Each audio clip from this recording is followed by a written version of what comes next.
Mantap. Ya. Jadi kalau dengan Pak Haji Rudinya nih, Hmm. garis keturunan kedekatannya dengan Inyi Canduang ini di mana? Kalau Ambo sebenarnya ndak sempat basuo. Wah, Jadi sebenarnya kan kalau rentenir itu manganyo bisa merusaknya itu ya, karena ura awak itu kan tergoda. Nah, ya, inyo menggoda. ya. Menggodanya itu dengan cara mudah magihannya. Iya, Jadi orang kok mudah mandapeknya. Sebenarnya itu kan memang ada propaganda juga sebenarnya. propaganda ya. Propaganda. Jadi Mm-mm. ada yang menikmati kalau konvensional ini riba ini ya udah sama-sama riba. Jadi ada pihak-pihak yang menikmatinya. Betul. Nah, Iya, iya, jadi iya.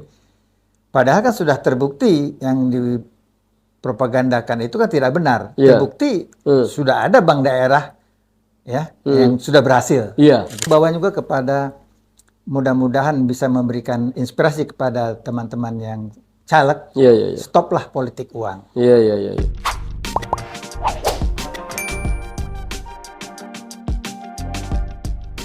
Assalamualaikum warahmatullahi wabarakatuh. Alhamdulillah wa syukurillah. Salam dan salam pada Rasulullah Muhammad SAW. Kita mulai dengan baca basmalah. Bismillahirrahmanirrahim. Jumpa lagi di sana podcast ya. Ini periode yang sangat menyibukkan dan hari ini kita akan memasuki masa-masa yang begitu sibuk. Tapi walaupun begitu kita akan tetap melakukan podcast ini. Baik, hari ini kita akan bicara dengan salah satu tokoh yang mungkin punya singgungan sejarah ya. Karena beliau adalah salah satu cucu dari orang yang sangat berpengaruh dan terkenal di Sumatera Barat ya.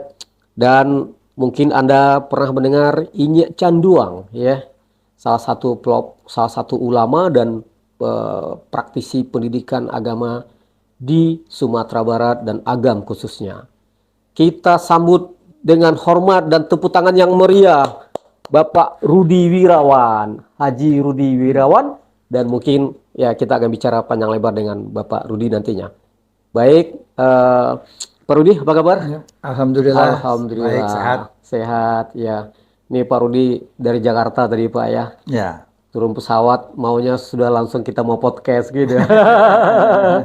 Cuman ada gelombang ada Pak Anies Pak ke sini Anies, kan ya. Jadi itu dulu kita selesaikan. kita ikut dulu Ya, gelombangnya besar ini sukseskan amin ya kan. Jadi kita baru jumpa lagi setelah siang ini Pak Rudi. Boleh Pak Rudi sapa-sapa dulu pemirsa Nusana Podcast kita, silakan Pak Rudi. Assalamualaikum warahmatullahi wabarakatuh. Waalaikumsalam Salam warahmatullahi sejahtera wabarakatuh. untuk kita semua. Sanang banati basuo jodun sanak sadonyo disiko walaupun ambo lahir gadang di rantau Iya. tapi hati masih di kampung Jo. Oke, mantap. Baik, luar biasa. Saya juga baru jumpa dengan Pak Rudi ini. Iya. Tapi sungguh sangat mengasihkan ya, baru bicara panjang lebar sebentar. Ya untuk Dasana ketahui, beliau adalah cucu dari Inyi Canduang. Iya. Pendiri salah satu madrasah Tarbiyah Tarbiyah Islamiyah Canduang. di Canduang. Dan sekarang masih ada? Masih Masih alhamdulillah. ada. Aduh, luar biasa. Jadi ini orang yang punya singgungan sejarah. Iya. Pak Rudi, saya mungkin belum banyak tahu juga. Iya. Silakan boleh Pak Rudi bercerita sedikit tentang Inyi Canduang ini gimana Pak Rudi? Iya. Jadi Inyi Canduang ini sebalunya baguru jo ulama-ulama di Makkah. Oh, Jadi baraja dari ulama-ulama di Makkah. dengan Syekh Khatib Al-Minangkabawi? Yo. Oh, Masya Ya, Allah. jadi, nah kemudian beliau kok pulang Hmm? ke Canduang. Ya, Nah, dimulailah dengan mengajar agama kok jo sistem halakah apa pertamanya. halakoh. Ya, Halakoh, ya, ya. ya, ya. Nah, pas kemudian setelah dengan kemajuannya zaman, tentu diperlukan yang lebih baik dalam sistem pengajaran. Betul, betul, betul. Makanya dibuatlah sistem kelas. Iya, iya, iya, iya. Nah, sistem kelas inilah yang dibuat tonggak, dianggap sebagai pendiriannya Madrasah Tarbiyah Islamiyah Canduang. Iya, iya, iya. Yang didirikan tanggal 5 Mei 1928. 1928, Nah, itu mulai kelasnya. Sebelumnya Sumpah halakah. Sebelum Sumpah Pemuda. Sebelum Sumpah Pemuda. Mantap. Berarti seangkatan dengan Ki Haji Ahmad Dahlan ini? Ya, jadi yang Ambo Danga, Mm-mm. Ahmad Dahlan, Hasyim Asy'ari, Iya. itu seangkatan tuh Seangkatan. bertiga. Yang pendiri NU, Iya, pendiri NU, pendiri Muhammadiyah. ya Tarbiyah itu memang sepeguruan. Mantap. Itu yang Abah Danga langsung bahkan dari wakil presiden Ma'ruf Ma'ruf Amin. Amin. Waduh, ya. Ya, itu yang bercerita waktu kita milad tarbiyah kemarin Oh, iya. di di Universitas Negeri Padang, UNP. UNP? Ya, di Mami kemarin.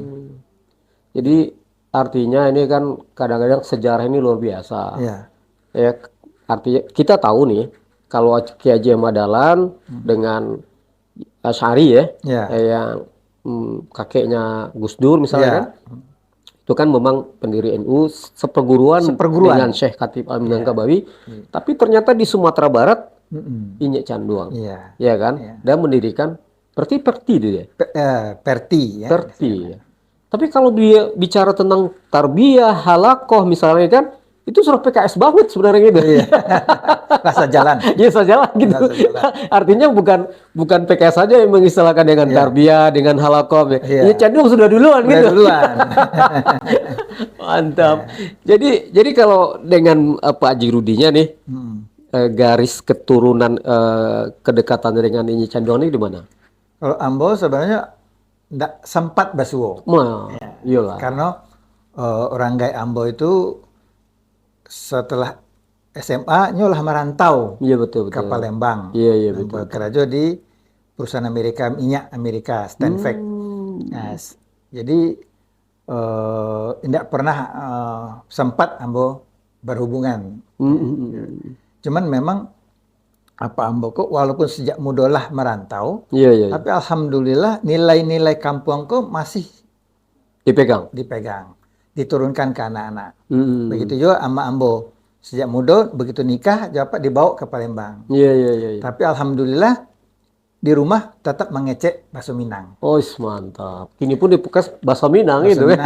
Jadi Ambo walaupun lah iya gadang sekolah kuliah di rantau sadonyo, tidak pernah sekolah di kampung. Iya. Tapi alhamdulillah mengecek Minang Lai bisa jual. Bisa jual. Walaupun, baik di sana. Jadi inilah kisah ya tentang Pak Rudi yang adalah cucu dari ulama besar di Sumatera Barat Inye Canduang. Yang untuk kita tahu ya mungkin ini sejarah ya. Imam Khatib Al-Minangkabawi juga orang Minang ya kan. Salah satu imam besar di Masjidil Haram, kemudian membina para ulama dari Sumatera Barat ya diantaranya Ki Haji Ahmad Dahlan misalnya dan salah satunya ini Canduang, dan kemudian mereka pulang membangun peradaban Islam ya kan dengan organisasi masing-masing NU Muhammadiyah. Nah, jadi artinya NU Muhammadiyah tidak perlu berselisih sebenarnya, satu guru itu kan, seperguruan. Dan Perti kemudian satu guru, satu ilmu gitu kan. Baik. Berarti yang punya kedekatan dengan Inye Canduang berarti ayah Pak Rudi ya. Iya. Berarti kan sanadnya jelas itu. Sanadnya jelas. Berarti generasi kedua berarti ya. Generasi ketiga lah. Ambo jadi cucu jadi. Iya. Ada yayasan ini? Ada yayasan. Ada yayasan Syekh Sulaiman Ar-Rasuli yang sampai kini mengelola Madrasah Tarbiyah Islamiyah Canduang. Iya. Masih sampai sekarang.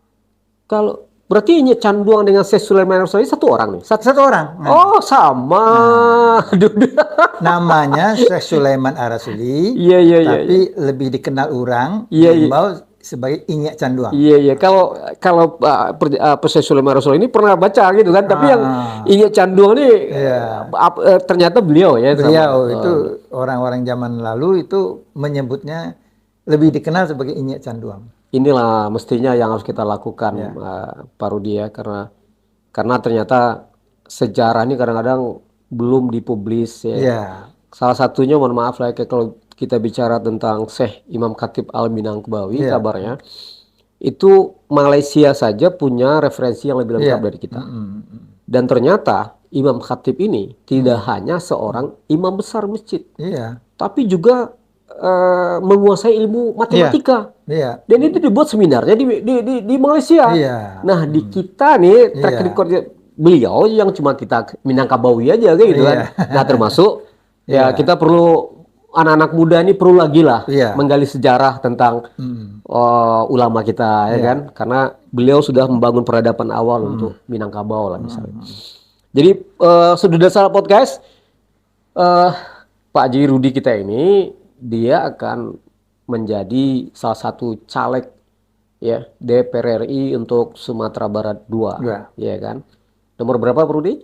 Nomor 6. Nomor 6. Jadi walaupun beliau besar di rantau, sekolah di rantau ya. Jadi tapi sekarang masih bersemangat untuk balik kampung ya Pak Rudi ya. Dan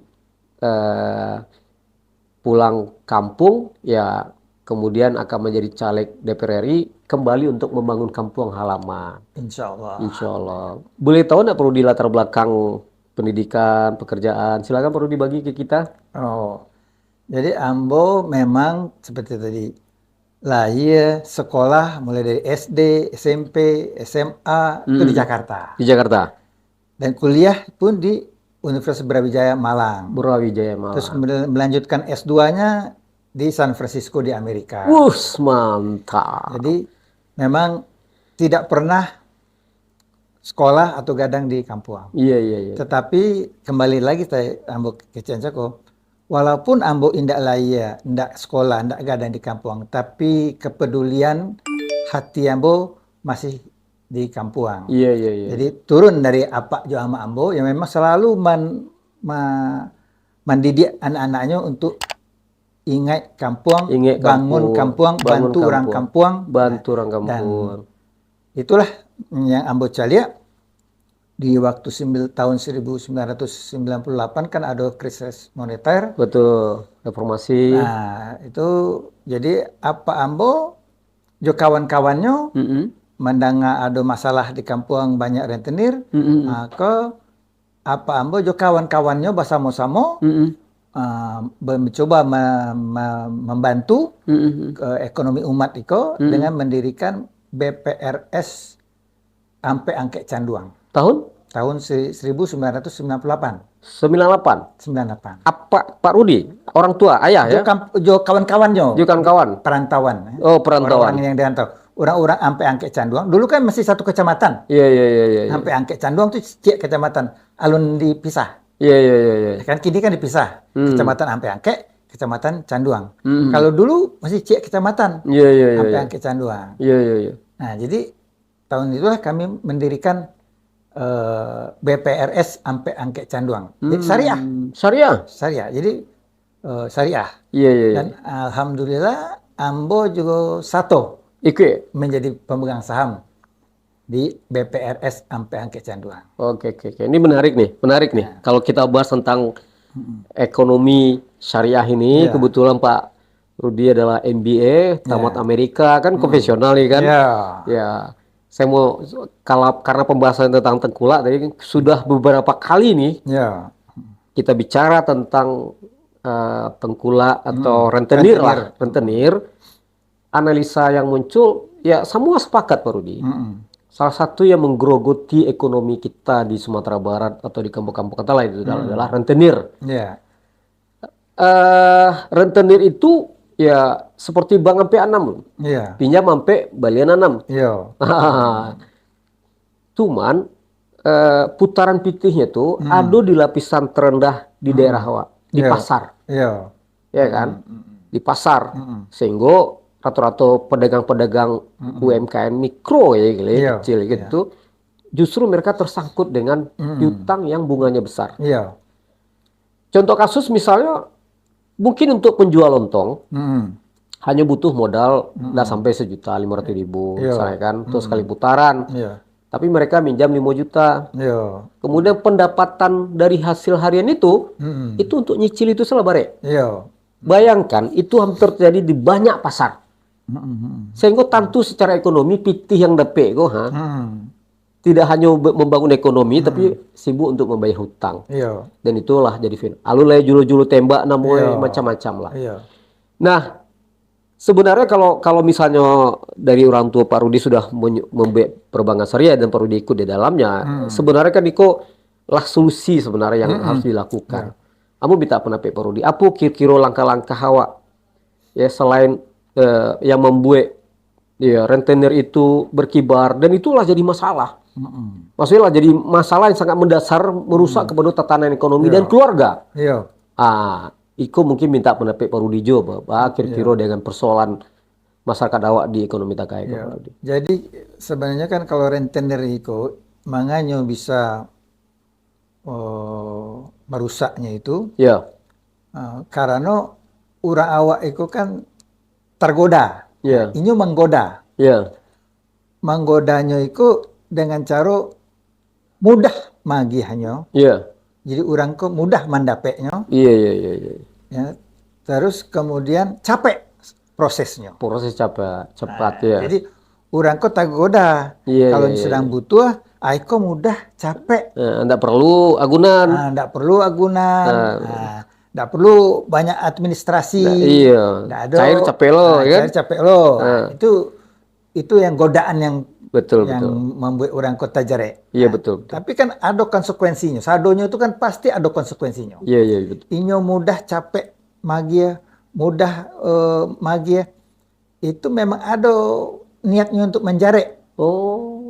Dari awal memang berarti yang meminjamkan itu memang sudah berniat untuk menjare, untuk menjerat yang orang yang dikasih utang dia gitu ya. Dengan cara apa tadi? Bunga berbunga, bunganya lah kadang. Iya betul. Terus langsung kalau awak tertunda pembayaran bunganya itu langsung bunga berbunga. Iya. Nah itu kan langsung menjadi gadangnya. Iya. Bunga berbunga ya. Nah, berarti kan lah tajare. Nah jadi orang lah akhirnya hanya bakar aja untuk rentenir itu. Iya betul. Jadi tidak lagi untuk kehidupan ini oleh. Betul. Tabarek lah untuk bakar aja untuk membiayai utang. Berarti sama saja ini itu bakar aja untuk rentenir jadi. Iya betul. Itulah yang di sistem syariah kan tidak boleh hari awal. Iya betul. Nah, jadi tetap syariah kok tujuannya kan adalah untuk membantu ekonomi umat. Betul. Nah, cuman memang yang menjadi masalah itu yang dibuat propaganda oleh orang-orang yang biasa jo riba kok bahwa syariah kok sari mendapatnya. Terus kemudian lebih banyak kan inyo kok jo agunan. Iya. Nah, kan terus kemudian administrasinya pulo, pengawasannya pulo. Perlu bitih, perlu syariah enggak ada ngasih uang misalnya kan. Kalau jual beli barang gitu kan agak susah susah gitu. Tapi kan indah ada syariah ko memang maniat untuk mambiak barang orang. Iya betul. Tapi kalau yang rentenir itu pada saat tertentu begitu orang iko indak bisa membayar dimintanya agunan. Iya betul. Pertama indak agunan. Tapi orang jaminan utang lah. Setelah orang tuh tajare, berarti harus ada kejaminan. Betul. Nah begitu ada jaminan itu, itulah yang diambilnya. Iya. Nah, jadi memang dari pinjaman jadi gadai kayak gitu ya. Nah, betul. Jadi ya itulah berkembang di masyarakat awak. Kira-kira apa yang bisa awak lakukan untuk mengatasi rentenir dan perputaran uang yang tidak sehat itu di masyarakat. Jadi menurut Ambo, mungkin kan pertama masyarakat kok kan memang kurang literasinya tentang syariah. Betul. Ya, kurang sosialisasi tentang syariah. Betul.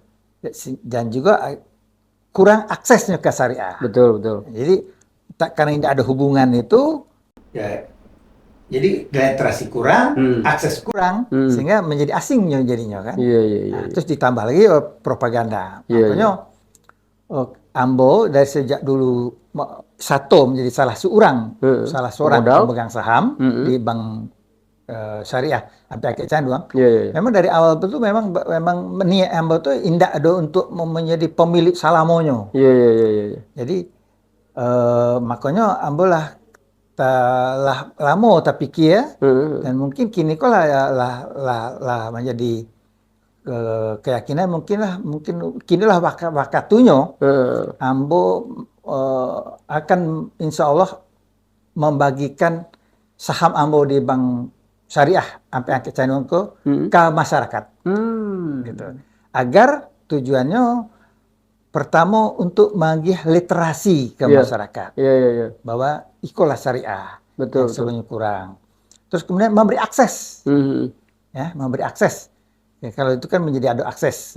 Sehingga menjadi tahu bahwa syariah itu sabananya. Sehingga bangsa Reko kan adanya jalan untuk menggih literasi. Nah, jadi itulah insya Allah Ambo sedang berdiskusi PKS DPP mungkin Ambo insya Allah akan magih 100 lembar saham Ambo di BPR Syariah sampai akhir Canduang itu Ambo hibahkan mungkin melalui apa yang aman. Nah, mungkin dalam pembicaraan itu mungkin ke Basnas Sumbar. Nah, karena di Sikoko ada yang awak bisa lihat bahwa makasih awak itu juga ada sekali dayung 2-3 pulau terlampaui. Betul. Jadi sekalian juga memberi literasi, akses kepada masyarakat sehingga dia merasa memiliki sehingga bisa menjadi berkembanglah syariah itu. Iya. Nah, di samping lain caleg-caleg yang terbiasa selama magi-agi pitih ke masyarakat. Nah, iko kan sebenarnya secara agama kan haram. Iya. Nah, baik memberi maupun yang mendapat. Iya, betul. Secara undang-undang kok pidana juga. Risuah jadi kan? Nah, ya risuah. Pidana juga tuh. Nah, jadi mungkin kinilah saatnya untuk berubah. Ke perubahan. Jangan magi ikan yang 1, 2, 3 hari habis. Lebih rancak awak edukasi masyarakat kok untuk ke investasi. Nah, jadi itu diharapkan sebagai trigger inspirasi lah kepada majak ke kawan-kawan yang caleg. Stoplah untuk berpolitik uang itu. Lebih rancak PT itu diagihkan ke Basnas. Basnas yang mengelolanya untuk kemaslahatan umat. Oke, mantap. Jadi itu lebih bermanfaat awak magih kail dibandingkan awak magih ikan. Iya. Nah, sedangkan kalau saham yang Ambo rencanakan hibahkan itu alhamdulillah selama sampai kenapa itu bertumbuh gadang sehat. 100 lembar saham disebar sahamnya Pak Rudi di BPR Syariah di Canduang, ya kan akan di-share ke Basnas. Ke Basnas sehingga Basnas nanti tiap tahun bisa dapat dividen. Iya, dapat dividen manfaat dan manfaatnya bisa dikembangkan lagi ke masyarakat yang mampu. Nah, jadi di sini awak mengedukasi masyarakat sekalian juga awak memberikan sesuatu yang bermanfaatnya panjang. Iya. Jadi bukan hanya sekali habis. Tapi kalau awak memberikan saham itu ke Basnas, kan itu termasuk melekat saldonya, termasuk dividen. Nah, itu tiap tahun dapat dividen. Berarti hilirisasi. Hilirisasi.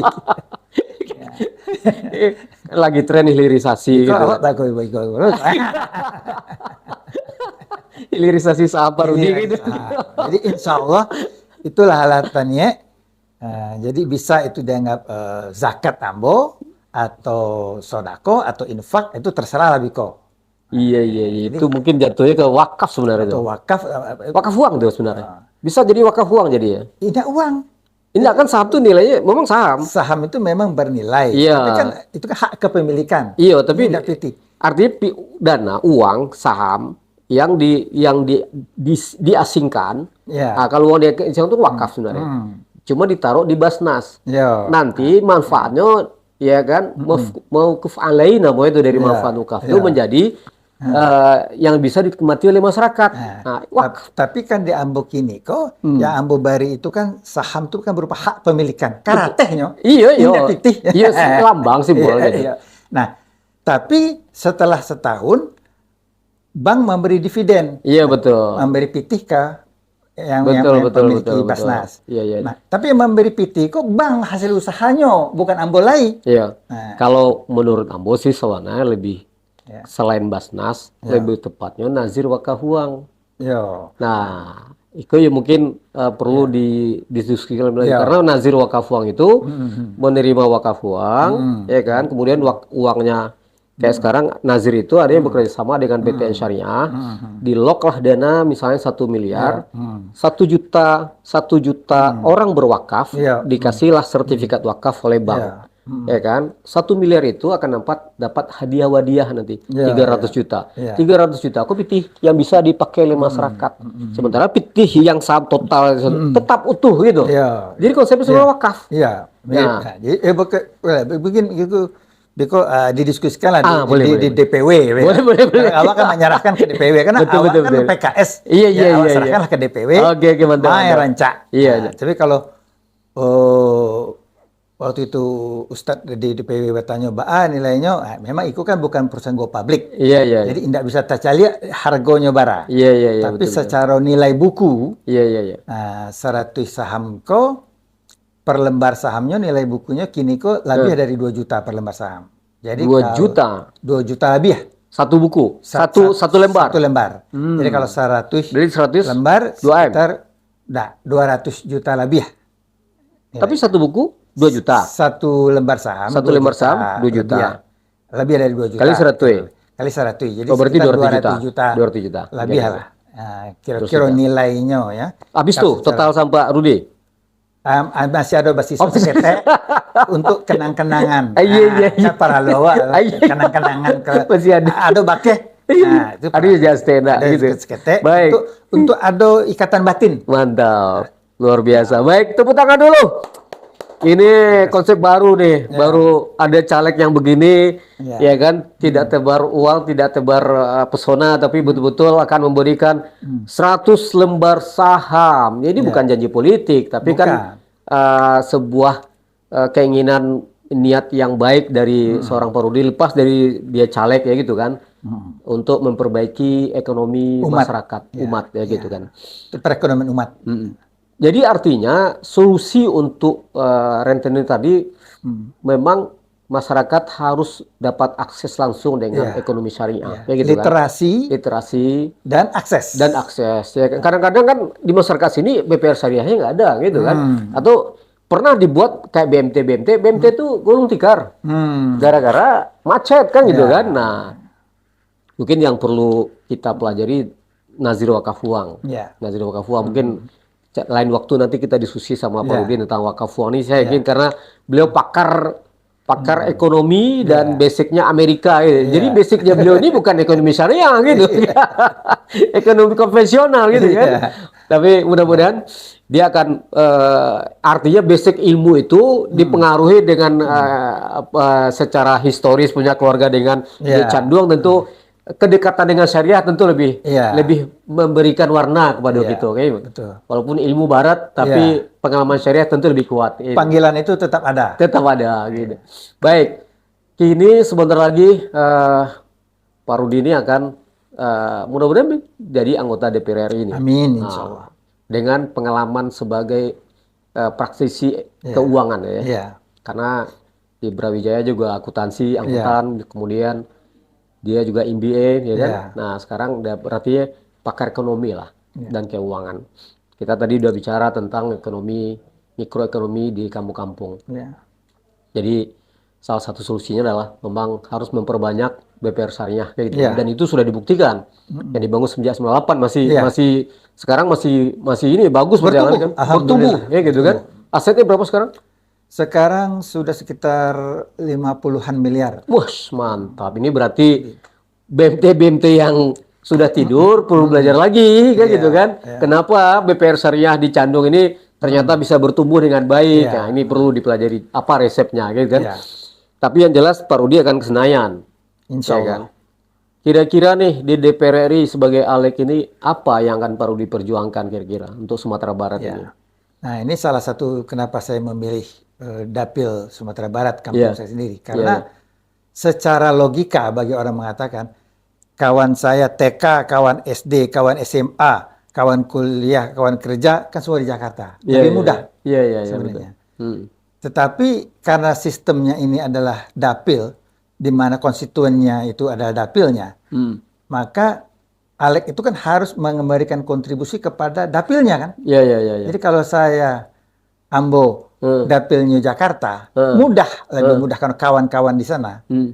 Berarti Ambo harus berkontribusi kan ke Jakarta. Ke Jakarta. Bukan kampung Ambo. Betul. Nah, makanya Ambo pilih Kasiko karena agar Ambo bisa berkontribusi ke kampung Ambo, membangun kampung Ambo. Mantap. Walaupun indak lahir di Siko, indak sekolah di Siko, indak gadang di Siko. Nah, di DPR itu kan ada namanya komisi-komisi. Betul.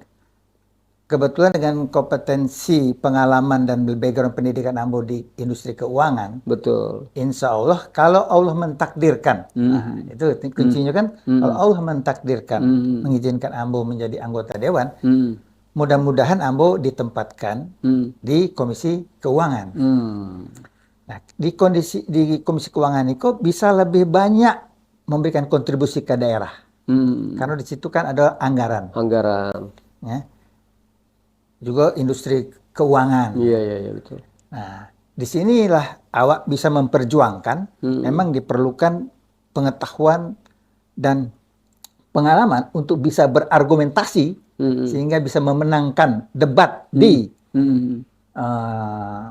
sidang dewan, sehingga bisa kita mendapatkan yang kita inginkan, sehingga alokasi anggaran itu lebih besar ke daerah kita. Iya, yang selama ini kan kecil. Iya, betul. Jadi insya Allah Ambo bertekad kalau Ambo mendapatkan amanah dari masyarakat dan diizinkan Allah dengan takdirnya Ambo menjadi dewan, itulah yang Ambo akan perjuangkan sehingga anggaran perimbangan pusat dan daerah itu, Kasiko itu mungkin insya Allah paling tidak 2 kali lipat dari sekarang. Was, mantap sekali. Ini politik anggaran berarti ya? Politik anggaran. Jadi, itu kan Pak Rudi lebih berorientasi pada politik anggaran gitu, agar ya karena APBD Sumbarnya kecil Bro. Iya. 9 miliar kayak gitu, 9T misalnya kan. Sementara satu kabupaten di salah satu provinsi tetangga itu 6T, 7T. Ini satu provinsi gitu kan. Dan 70% uang yang beredar dari APBD sebenarnya gitu kan. Kalau APBD yang kecil tentu putaran uangnya kecil juga ya. Nah, ini mungkin perlu alokasi anggaran. Alokasi anggarannya dari pusat ke daerah. Dari pusat ke daerah gitu kan. Ini politik anggaran. Ini kita perlu orang seperti ini, seperti Pak Rudi yang mengerti karena sudah terbiasa dengan industri keuangan gitu ya. Sudah 30 tahun lebih. Iya, 30 tahun lagi. Jadi mantap sekali nih Pak Rudi, ini kita majukan, kita dudukkan di DPR RI Pak ya. Amin. Iya, mudah-mudahan mohon dukung bersama ya kan untuk Pak Rudi di Dapil 2 Sumbar nomor 6 ya. Baik. Pak Rudi, satu lagi nih. Kita gagal melakukan konversi ke bank syariah, ada Bank Nagari nih. Dari bank konvensional ke bank syariah. Padahal kita ada syarat sani kita bulah. Dan provinsi tetangga kita sudah sukses merubah bank bank daerahnya menjadi bank syariah total. Tidak ada dualisme bang. Ya. Kira-kira apa masukan Pak Rudi nih misalnya untuk padahal gubernur sudah pro nih untuk perubahan bank syariah. Cuma kadang-kadang dia orang perbankannya masih ragu. Kalau dirubah ke bank syariah nih hilang sekian miliar pendapatan daerah katanya kan dari bagi hasilnya. Apa pendapat Pak Rudi kira-kira? Jadi sebenarnya itu kan memang ada propaganda juga sebenarnya. Propaganda ya? Propaganda. Jadi ada yang menikmati kalau konvensional ini riba ini ya udah sama-sama riba. Jadi ada pihak-pihak yang menikmatinya. Betul. Nah, padahal kan sudah terbukti yang dipropagandakan itu kan tidak benar. Terbukti sudah ada bank daerah yang sudah berhasil. Terbuktinya. Jadi ini kan terbukti itu hanya menakut-nakuti aja. Jadi sebenarnya tidak sama sekali, apalagi negeri lain, daerah lain yang tidak adatnya bersandikan syarat bersandikan kitabullah saja bisa. Masa kita yang adatnya saja yang sudah bersandikan syarat bersandikan kitabullah nggak bisa, kan nggak mungkin. Artinya Pak Rudi sebagai praktisi keuangan konvensional melihat konversi ke bank dari bank konvensional ke bank syariah ini sebenarnya tidak akan berpengaruh besar kepada pendapatan atau bagi hasil daerah, karena sebenarnya ujung-ujungnya uang juga Pak Rudi. Iya. Karena apa? Karena katanya di tahun 2 tahun sampai 3 tahun akan berkurang bagi hasilnya atau apa namanya labanya, dan itu mengurangi kepada pendapatan daerah-daerah sebagai pemegang saham. Kalau misalnya kekurangan itu bisa ditutupi misalnya oleh Pemprov misalnya kayak gitu kan, mungkin daerahnya mau katanya. Cuman kan sekian miliar pitiahwa hilang aja gitu kan. Ini ada pesimis kalau dirubah menjadi ke bank syariah berkurang. Ya, kalau soal berkurang dari hasil yang bagi hasil, itu kan sebenarnya tidak tepat juga. Tidak tepat. Nah, tepat juga. Kenapa? Karena bagi hasil kan tergantung kepada performa. Iya. Kalau performanya bagus, tentu bagi hasilnya malah lebih besar daripada kalau yang sistem riba. Iya. Gitu, ya? Berarti ada ketidakyakinan dengan sistem syariah. Berarti ketidakyakinan kepada performa sebenarnya. Performa ya. Iya. Jadi, nah sebenarnya ada keuntungan kalau ke syariah. Jalinlah hubungan dengan bank-bank di Timur Tengah. Iya. Ya, jalin hubungan sehingga tingkatkan fee based income. Sehingga langsung bisa tertutupi itu. Ya. Karena kan bank-bank di Timur Tengah itu syariahnya itu besar-besar. Iya.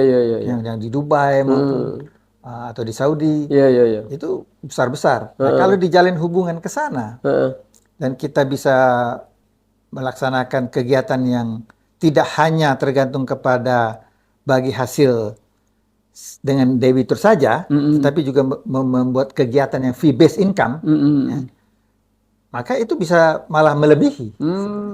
Nah, jadi tinggal creativity dan tingkat tekadnya. Betul. Nah, kita perlu nih masukan dari Pak Rudi begini nih, terutama kepada kawan-kawan anggota dewan juga di provinsi, agar bisa mematahkan argumen orang-orang yang tidak setuju terjadi konversi Bank Nagari menjadi bank syariah. Dan ya katanya sih di RUPS mereka setuju. Cuman ada yang ini dia bilang tidak. Dia sebenarnya nggak setuju nih. Cuman bola ini dioper ke DPRD.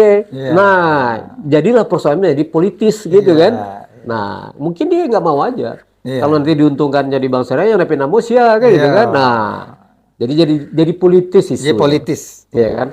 Baik, jadi masukan dari Pak Rudi ini luar biasa nih. Mungkin di-follow-up nanti sama kawan-kawan di DPR Provinsi nanti agar perjuangan Bank Nagari menjadi bank syariah konversi ini tidak berhenti sampai di sini. Karena dari pemerintahan kita sudah sangat setuju sebenarnya. Cuman ada tangan-tangan yang mencoba menghalanginya. Dan masyarakat juga perlu dikasih literasi yang lebih.